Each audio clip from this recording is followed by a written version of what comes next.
Bonjour à toutes et tous, bienvenue sur bruitdécurie.fr, le numéro un des pronostics hippiques en France sur le trot depuis 2012. Alors oui, ça fait 13 ans que nous existons en France, nous sommes devenus une des références sur le domaine du trot. Alors pour ceux qui ne nous connaîtraient pas, vous allez sur www.bruitdécurie.fr. Vous allez voir, le site a été modernisé il y a quelques mois, donc on est vraiment sur un site beaucoup plus fluide, avec toujours plus d'informations, les vidéos des plus belles courses du monde. On a également pas mal de rubriques trucs et astuces.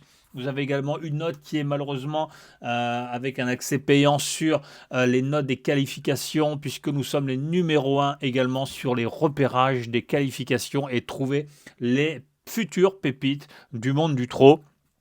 Donc vous avez un abonnement d'1 an qui est disponible pour ceux qui ne souhaitent accéder qu'à ces notes, mais vous avez également accès aux notes de province puisque nous visionnons toutes les courses tous les jours, que ce soit PMU, Internet, PMH, nous visionnons absolument tout, même les plus belles courses européennes. Donc lorsqu'un cheval européen arrive en France, eh ben, vous avez notre avis et vous savez tout de suite si c'est un cheval qui est déclassé ou si c'est un cheval qu'il faut tout simplement éviter. Donc voilà, vous avez toutes les notes sur cette rubrique-là et vous avez plein d'autres catégories. Je vous laisse découvrir ça sur www.bruitdécurie.fr. Alors, ce qu'on va faire sur cette chaîne YouTube qui a été créée il y a déjà quelques années, mais je n'ai quasiment rien posté tout simplement parce que je n'avais pas le temps et puis j'étais pas forcément fan du YouTube game, entre guillemets. Donc voilà, j'ai décidé de me lancer après cette modernisation du site. Et donc, de partager avec vous mes analyses et mes pronostics pour le quintet. Alors, je vous recommande pas de jouer au quintet, hein. Moi, c'est pas un jeu que je préconise. Moi, je suis un gros joueur de jeux simples et je suis également un gros joueur de report. Je suis un spécialiste des jeux simples et des reports. Je fais gagner énormément d'argent à mes abonnés qui me font confiance grâce à mes analyses, mes informations que je peux avoir auprès des professionnels. Également, toutes mes notes, comme je vous le disais avant, des qualifications, puisque je repère plein de chevaux qui sont inconnus au bataillon ou provenant de petits entraînements mais qui ont un potentiel et qui nous permettent de gagner. Je pense à Namareti Devol, un pensionnaire d'Arnaud Maillard que personne ne connaissait et que j'ai conseillé donc cet été à Cabourg aux abonnés et qui a gagné facilement à 34 euros, ou encore Nos Royal que j'avais vraiment beaucoup aimé aux qualifications, qui avait montré de très belles allures d'ailier, qui s'est imposé facilement pour ses débuts à 13 euros en province, je crois que c'était au Sable d'Olonne. Donc voilà, je vous fais découvrir plein de pépites chez les jeunes chevaux. On a encore eu samedi le pensionnaire de Emmanuel Allard, Newton Ellis, qui a terminé 3e à 22 euros alors qu'il était inconnu au bataillon. Dimanche, je vous ai également proposé un trio en 3 avec la victoire de New Approach, un pensionnaire de Julien Desbois qui avait laissé une très très belle impression en qualification. Nemo Descarreaux, deuxième à 30 euros, qui n'avait quasiment rien montré depuis le début de sa carrière, mais qui m'avait tapé dans l'œil aux qualifications. Et puis Napoléon As, un poulain estimé par Jean-Michel Bazir, le frère de Hurella, qui avait gagné de 100 mètres sur l'autre qualification en 15-8 à Grosbois, pardon. Et donc il termine 3e. À Saint-Malo également, j'avais parlé aux abonnés de Mystérieux qui s'est imposé à 10 euros, et puis de Marie-Charlotte, pareil, très belle impression visuelle aux qualifications, de très très belles allures déliées et une belle musculature pour cette pouliche qui termine 3e, qui est revenu terminer dans une très belle action après avoir commis une faute en face. Donc voilà, hier encore, j'avais parlé de Nikaya Porte, qui avait été qualifié par Thierry Duval-Destan en 16-8 sans forcer et qui s'est imposé de nouveau hier. Grosse chute de cote sur ses chances, mais elle s'impose à 4,90 €. Et j'avais également parlé de Nova Historia Shock, qui termine 3e à 1,90 € dans la même course. Donc voilà, beaucoup de réussite chez les jeunes chevaux. Et donc, je suis vraiment un spécialiste là-dessus et un spécialiste sur le repérage et le visionnage, puisque tous les jours, je passe des heures à visionner pour les abonnés de futurs gagnants. Et donc, écoutez, n'hésitez pas à venir faire un tour sur le site. N'hésitez pas, si vous êtes intéressé par toucher de futures pépites sans avoir accès au prono quotidien, de prendre un abonnement sur la version des notes des qualifications. C'est 100 € pour 1 an, donc vous êtes rentabilisé dès le premier mois et vous avez donc accès à l'ensemble de mes notes. Alors, je vous le disais, dans ces vidéos, je vais partager mes analyses et pronostics sur les épreuves du quintet. Moi, je ne recommande pas de jouer au quintet puisque pour moi, il faudrait absolument tout changer sur ce type de pari. La formule ne me plaît pas. Je joue une quinzaine ou une vingtaine de quintets dans l'année, vraiment ce qui me plaise le plus. Donc, je n'ai aucune ambition particulière ici à vous faire toucher des quintets. Je vais vous donner un avis qui est, voilà, somme toute, qui vaut l'avis de plein d'autres personnes qui sont vraiment accros au quintet, qui n'y connaissent pas forcément grand-chose, mais qui vont vous donner leur avis et chacun a le droit de donner son opinion. Moi, je vais peut-être vous apporter une version différente, peut-être des détails que les autres ne vont pas vous donner.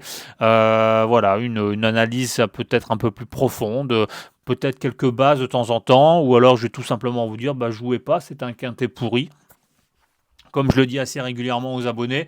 Donc voilà, moi je n'ai aucune pression particulière. Par contre, sur les autres courses, si vous voulez aller plus loin, et ben là, vous irez sur le site prendre un abonnement. Et vous ferez comme des centaines, plusieurs centaines de parieurs chaque mois qui encaissent grâce à mes conseils, grâce voilà, à tous les chevaux repérés, puisque j'ai de très bonnes relations également avec certains professionnels. J'ai beaucoup d'informations. Puis j'ai surtout, comme on appelle ça, un œil de lynx qui me permet vraiment de repérer les futurs gagnants ou de pouvoir analyser facilement les courses et de connaître le niveau de chaque cheval. Ce que vous n'entendrez pas sur Equidia ou n'importe quel média parce que bah, les mecs visionnent rien tout simplement et puis ils sont pas forcément doués. Donc voilà. On va donc parler pour cette première vidéo, après un petit peu de blabla de présentation. On va se parler du Grand Prix Anjoumen qui se disputera ce mercredi sur l'hipporome d'Anguien. Alors je vous dis sans pression, hein. Là on est lundi soir, pardon, mardi soir. Je suis sans pression, j'ai mon hoodie, je suis tranquille dans mon bureau. On va discuter un petit peu ensemble et ça va être comme ça à chaque vidéo. Ça va être sans prise de tête. On va vraiment discuter un petit peu des épreuves du quintet. Et parfois je vais vous dire c'est vraiment pourri donc on va pas passer énormément de temps. Et parfois, on va prendre un peu plus le temps. Là, j'ai quelques petites choses à vous dire sur le quintet d'Angers. Alors, je ne vous regarde pas forcément, mais je suis devant mon écran. J'ai un gros PC. Donc voilà, ce qui me permet, j'avais installé, pour vous mettre dans la confidence, j'avais installé tout un système avec un écran vert, avec des belles choses, un système vidéo. Je me suis pris la tête et je me suis dit, mais c'est pas évident parce que j'ai mon petit PC ou ma tablette, c'est pas évident de bien naviguer sur les pages et de vous donner des détails en direct. Donc j'ai dit on va le faire à l'ancienne. Je me mets face caméra, je m'en fiche que ça plaît ou que ça plaît pas. On peut se parler sur moi, se moquer de moi. Franchement, ça change pas ma vie. Je m'en fous complètement. Moi, je suis là pour voilà, pour m'amuser, pour vous apporter une vision différente des courses. Vous me suivez pas. Ça ne change pas ma vie, hein, très sincèrement. J'ai mes abonnés. Moi, je sais que je gagne aux courses dans les autres courses, pas dans les épreuves du quintet, sauf parfois où j'ai des belles infos ou vraiment un coup de cœur. Mais voilà, pour moi, les épreuves du quintet, ça reste assez moyen. Donc, ce que je vous propose, c'est que ce qu'on fera à chaque fois, à chaque vidéo, c'est qu'on fera un partant par partant. On partira du numéro 1, puis on va faire une revue sur tous les partants du quintet. Puis à la fin, je vous donnerai mes préférés. Moi, je suis pas un mec qui va vous donner 7-8 chevaux en prono. Ça, c'est de la connerie pure et dure. Moi, je suis plutôt là. C'est ce que je prône depuis 13 ans maintenant. C'est faire des 2 plus ou des 3 plus tout simplement. Donc vous prenez 2 ou 3 bases hein, selon vos moyens et puis vous mettez soit des champs totaux, soit plusieurs chevaux associés. Alors demain par exemple je vais vous proposer un 3 plus 7. Mais voilà, c'est à vous de voir évidemment. Moi, je vous donne des idées et vous ferez ce que vous voulez. Alors, on va partir avec le numéro 1 Hello Jadrush. Alors, Hello Jadrush, femelle de 8 ans qui sera ferrée ici. On l'a beaucoup plus vu sous la selle ces derniers temps. Alors, c'est une bonne finisseuse, hein, néanmoins. Mais voilà, ici, ferrée, Gilles d'Asdogno se met au sulky. Elle affronte un lot quand même assez relevé. Ça va être compliqué, donc je pense qu'on peut largement l'éliminer. Même chose pour le numéro 2, Kid Bellet, qui se prépare pour le meeting d'hiver. Il effectue une rentrée, il va certainement disputer les belles épreuves montées cet hiver. Il sera confié à Gauthier Baudouin, qui est assez mauvais dans l'ensemble, il faut dire les choses. Ah oui, parce que je vais vous dire aussi des choses, quand les drivers sont mauvais ou pas, il y a certains drivers qui sont très aimés de beaucoup de turfistes ou de la presse, la fausse presse, puisque ben, Equidia ou Paris Turf, etc., ce sont des fonctionnaires, comme on dit, les fonctionnaires de la presse, ne sont pas de vrais journalistes. Et donc, ces mecs-là vont vous donner des informations qui sont pour moi erronées. Et on a des types qui sont très mauvais. Et moi, c'est sans langue de bois. Je vous donnerai mon avis personnel. Vous serez d'accord ou pas d'accord, ça ne change rien, encore une fois, à ma vie. Mais je vous dirai quand les mecs, je les trouve bons ou pas bons. Exemple, un type comme Gabi Gelormini, je le trouve très mauvais. Voilà. Donc je sais que beaucoup vont l'aimer, on me dire oui, mais il gagne plus de 100 courses par an. Oui, mais regardez la façon dont il les gagne, analysez en détail, et puis vous verrez que c'est un mec très mauvais, qui n'a aucun sens tactique et qui n'invente absolument rien en course. Alors, Kit Bellet numéro 2, on peut l'éliminer également. Voilà, rentrée Ferré. Le numéro 3, Graal du Trésor. Alors, c'est un cheval que j'ai toujours beaucoup aimé, qui va se plaire. Alors, déjà, il va se plaire corde à droite, il va se plaire sur un long parcours des 3125 mètres, c'est très bien pour lui. Mathieu Mottier se met au sulky, il est déféré des 4 pieds. Il a 2-3 courses dans les jambes ici. Il a quand même 9 ans, donc c'est pas une première chance. Il affronte quand même un bon lot. Néanmoins, c'est un cheval qui possède énormément de dureté et qui peut aller de l'avant, qui peut également attendre. Mais sur une longue distance comme ça, lui, s'il n'y a pas forcément beaucoup de rythme en tête et que la course est bloquée, lui peut prendre ses responsabilités et aller de l'avant. Et justement, il peut garder une belle place dans la ligne droite puisqu'il est extrêmement dur. Alors, je sais pas trop où il en est niveau conditions parce qu'il est quand même ici déféré des 4 pieds, donc c'est qu'on espère quand même réaliser, je pense à mon avis, une bonne performance, ou alors on se dit on n'a plus le choix, on défère des 4 de toute manière. Mais voilà, je pense qu'il n'a pas couru beaucoup cette année, donc il est assez frais. C'est un bel outsider. Donc pour moi, c'est un cheval à placer en chevaux associés, pas en base, mais c'est un bel outsider ici dans cette course-là. On passe au numéro suivant, le numéro 4, Diamant Troupeau. Alors, Diamant Troupeau, c'est un cheval qui est arrivé dans l'écurie du Val d'Estaing il y a quelques mois. C'est un cheval assez régulier qui s'est retrouvé un petit peu en retard de gain parce qu'il affrontait des lots assez moyens. Assez moyens, quand même des bons lots, mais il n'y avait pas non plus une opposition de folie. Il a quand même couru au bon niveau en Italie. C'est un cheval qui a quand même quelques titres à faire valoir. On a vu quand même qu'il n'a pas non plus une marge démesurée face à une telle adversité. Alors ici, on fait appel à Paul Ploquin, ça ne me pose pas de problème, parce que c'est pas parce que ce n'est pas un des fils du Val d'Estaing en sulky que le cheval n'a aucune chance. Voilà. Néanmoins, je pense que il devrait encore jouer les bonnes places. J'ai un petit doute quand même sur la distance, mais voilà, à mon avis, il devrait, pourquoi pas, jouer une belle place et puis être dans le quintet tout simplement. Alors, j'ai un petit bug sur... Alors, c'est pas grave, on va relancer la machine. Alors, il suffit que ça soit la première vidéo pour qu'on ait un bug. Voilà, c'est résolu. Les aléas du direct, on va dire. Donc voilà, Diamant Troupeau, pour moi, c'est à garder, mais voilà. Le fait qu'il débute corde à droite, ça ne me dérange pas, mais sur la distance, voilà, j'ai un petit doute quand même. Le numéro 5, Idéal du Rocher, est également un pensionnaire Thierry du Val d'Estaing, donc lui aussi, il a l'air d'apprécier la potion magique, puisque oui... pour ceux qui ne le savent pas, Thierry du Val d'Estaing va se fournir à Malte. Et donc, les chevaux, s'ils adorent la potion magique de Malte, ils volent littéralement sur la piste. Mais bon, on va se taire, on va dire rien. Ils sont protégés, tous ces mecs-là. Idéal du Rocher, il est en grande forme. Alors après, je dis pas, Thierry du Val d'Estaing, c'est un excellent entraîneur, mais... voilà, il faut une refonte totale du système des courses de toute manière, mais beaucoup malheureusement de grosses maisons sont protégées alors qu'ils jouent pas forcément le jeu et ils suivent pas forcément les règles et ça fausse un petit peu les courses tout simplement. Donc Idéal du Rocher, ça a toujours été un bon cheval, toujours estimé par Charles Mottier. C'est un cheval qui reste sur de belles performances. Il est de nouveau défié des 4 pieds comme bien souvent. La longue distance, ça va pas poser un problème. C'est un cheval qui fait toutes les distances. Clément du Val d'Estaing au sulky. Euh, donc voilà, la corde à droite me fait pas peur non plus, même s'il n'a pas forcément couru. Il a couru 2 fois, corde à droite, mais bon, ça me pose pas trop de soucis. À mon avis, c'est une base. Voilà, c'est tout simplement une base dans cette course sur sa forme actuelle au premier poteau. Je dis pas qu'il est déclassé, qu'il va s'imposer, mais pour moi, ça reste quand même une base.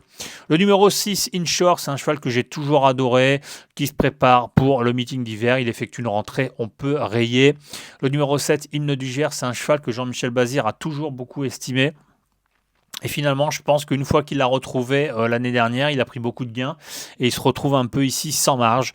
Alors certes, son entourage est confiant, il est déféré des 4 pieds, voilà, il est dans sa catégorie, il a déjà bien fait corde à droite, il n'y a pas de souci là-dessus. Néanmoins, voilà, je trouve que il est un petit peu moins bien ces derniers temps. Il manque un petit peu de, de fond parce qu'il fait des beaux efforts parfois et il manque quand même un petit peu de fond pour finir ses courses.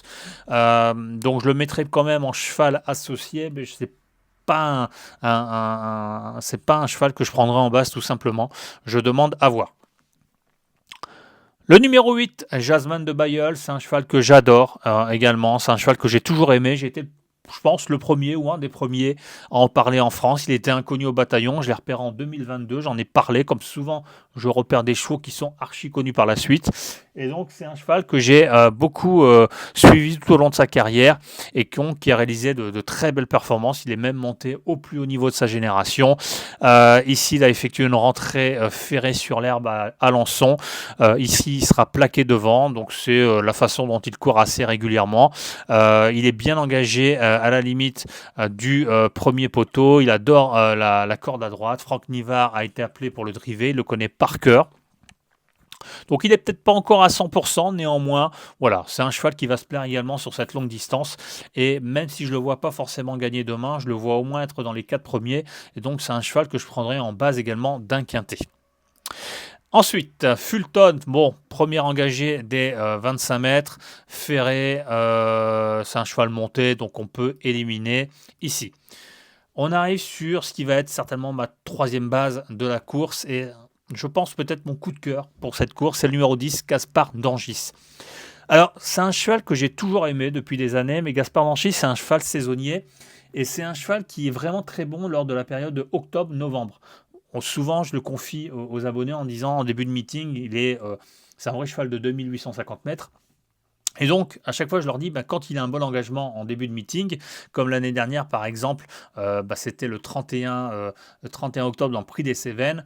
Bon, j'avais dit, logiquement, c'est penalty, même s'il y avait un bon cheval. D'ailleurs, il y avait Oracle Tile qui a terminé deuxième ce jour-là. Oracle Tile, pour info, c'est c'est un pensionnaire de Christian Malmin qui a été démoli en France.